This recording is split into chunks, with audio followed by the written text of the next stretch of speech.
Good morning and welcome. Here with me today is LA's most successful, if not LA's only successful playwright, Peter McGowan. Morning, Peter. Morning, Deborah. So, LA's not exactly a hotbed for playwrights, is it? Oh, not exactly. Why do you suppose that is?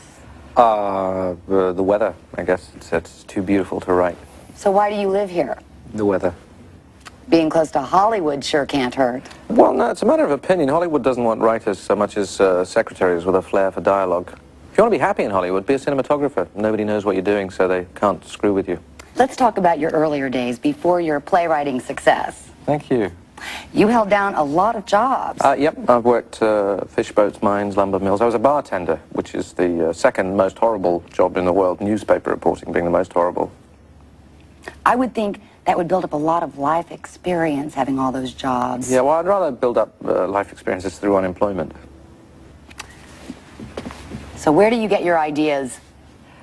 That question can inspire profound nausea in a writer, Deborah. So instead, let me quote the Plains Indians when they say, if you talk of the secrets of your medicine, you give away the powers of it. In other words, you don't know how you do it. Don't have a clue.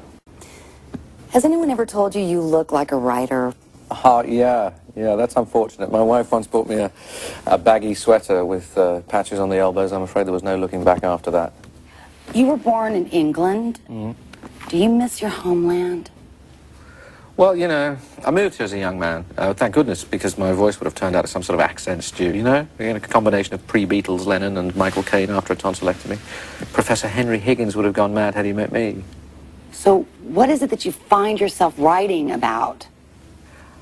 I write that men and women are not meant to get along. Did you read Women Are From Venus, Men Are From Mars? I did, but I call it Women Are From Venus, Men Are From Earth. What did you think? Well, it's a piece of tripe. I mean, catchy title, though, didn't you think? I mean, but maybe that's everything in writing, a catchy title. So is that why you called your first novel How to Kill Your Neighbor's Dog? Oh, no, that isn't mere affectation. That's a practical guidebook full of juicy bits on suburban terrorism.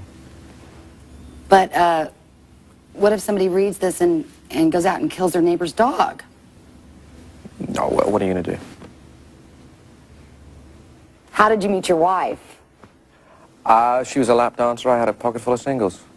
No, she's a dancer. So for one brief period, she gave acting a try. She came into audition. And the rest, as they say, is histrionics. So you employed the casting couch. Hey, whatever works. You know that, Deborah. What kind of woman is it that understands Peter McGowan? If Peter McGowan can't understand Peter McGowan, there's not a woman on earth with a ray of hope. Who was it who said, you know, when choosing a wife, ask yourself this: can I carry on a conversation with this woman for the next 40 years? So, you know. Is that the standard you used? No, I pretty much think a woman's attractive if she's self-ambulatory. There are some who find your writing sexist, Peter. Well, it was inevitable this would take this turn. You know, do you ever think if you attack an artist enough, you'll succeed in having him censor himself? You sound defensive. The natural result of having to constantly defend oneself. Isn't that strange? There's no denying that in the 80s you were quite the boy wonder. All your plays went on to Broadway. That hasn't been the case in the 90s. You've had something like 3 bombs in a row. Peter? I didn't hear a question in there. Oh, the question is, do you think the magic's gone?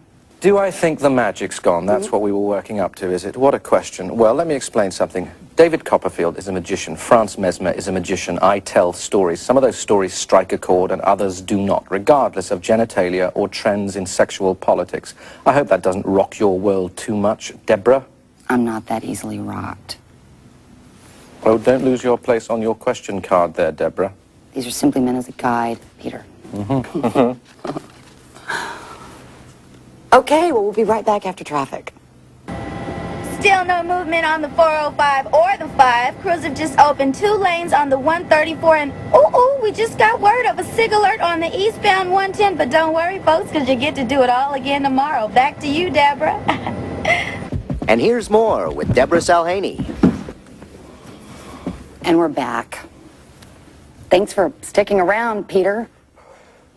Thanks for letting me be sticky, Debbie. Well, Peter... Oh, look what I found.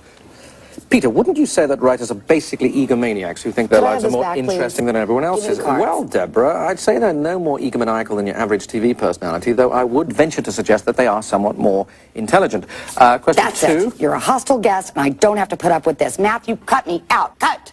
Cut. Matthew? Cut! Matthew! All your replies were hidden shots at me. Don't think I wasn't aware of that. Yeah, I'd say your level of awareness is somewhere on a par with Sonny von I didn't Bülow's. put up with this level of crap in my life. Imelda Marcos was more pleasant than you. Oh, don't lose composure, Deborah. Don't they teach you that in Anchors Away Don't school? take a fucking leap, you asshole. Oh, fuck off, you boring cat. Oh, shoot. I can't hear anything. I can't hear anything. Matt, am I on or what?